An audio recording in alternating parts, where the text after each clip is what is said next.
Hi, I'm Loy Pei. In this video, I'm going to present about high temperature resistant plastics, polymers that maintain properties under extreme heat.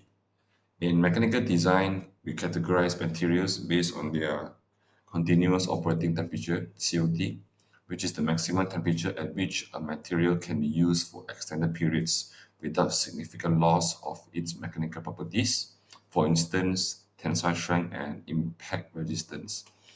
High temperature resistant plastics can generally withstand sustained continuous surface temperatures ranging from 150 to over 300 degrees Celsius.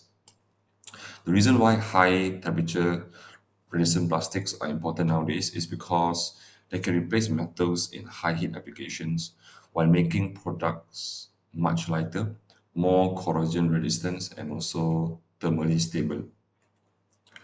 Now, the first part I'm going to talk about is the polymer pyramid. So, what is the polymer pyramid?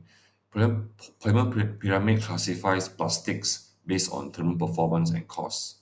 So, at the bottom are commodity plastics, which have low heat resistance and are mainly used for packaging. In the middle one are engineering plastics such as nylon, which can withstand moderate temperatures and are commonly used in electronics application. At the top are high performance polymers like polyether ketone. These materials can withstand very high temperatures up to 300 degrees Celsius or more. Now, a key trend is that as we move up the pyramid, both performance and cost increase. Now, the second part is why does polyether ketone survive a jet engine while the plastic bottle melts in a dishwasher? So it comes down to thermodynamics, which is the science behind it. So to explain high temperature resist plastics, we must define these two values. The first one is the glass transition temperature (TG), which is the temperature where the polymer chains begin to move and the material shifts from a hard glassy state to a soft rubbery state. The second one is the melting temperature (TM), which is the temperature where the crystalline regions of the polymer lattice break down completely and the material transform into viscous liquid. Now, let's say if the polymer is below TG, glass transition temperature, the polymer is in a glassy state. The molecular chains are locked in place, the material is stiff, brittle, and has a high modulus of elasticity. Now, if the polymer is above Tg, the polymer enters the rubbery state. The chains have enough thermal energy to begin rotating and sliding, and the materials also become softer and loses its structural load-bearing capacity.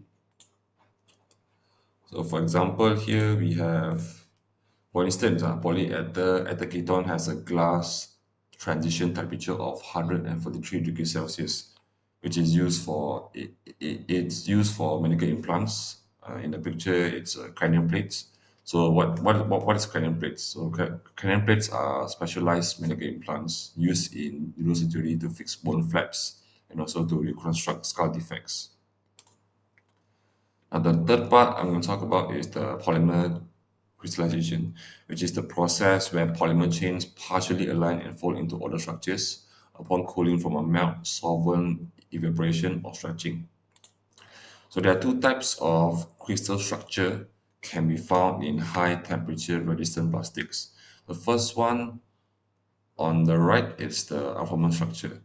So for this structure, there are no crystals. The molecules are just disordered mass held together by strong aromatic rings and molecular glue. It looks like a tangled spaghetti. So they are usually transparent and have very low mole shrinkage. So basically, they keep their shape perfectly when cooling down in the mold. On the left, you have the semi-crystalline structure, and they have arformous region, and also they have crystalline region, which is the tight blocks. So it looks like a spaghetti, but with spaghetti with bricks. So for this structure, it, it is extremely high chemical resistance, and it has a better fatigue life, and it can handle vibrating loads better. And this table shows the comparison between amorphous and semi-crystalline structure. And for example, for the picture on the top left is a polymer. It's a polymer made of polyethylamide, and it consists of amorphous structure. That's why it's transparent. And at the bottom right, we have a pump housing, which is made of polypropylene, and this polymer has a semi-crystalline structure. And that's all for my presentation. Thank you.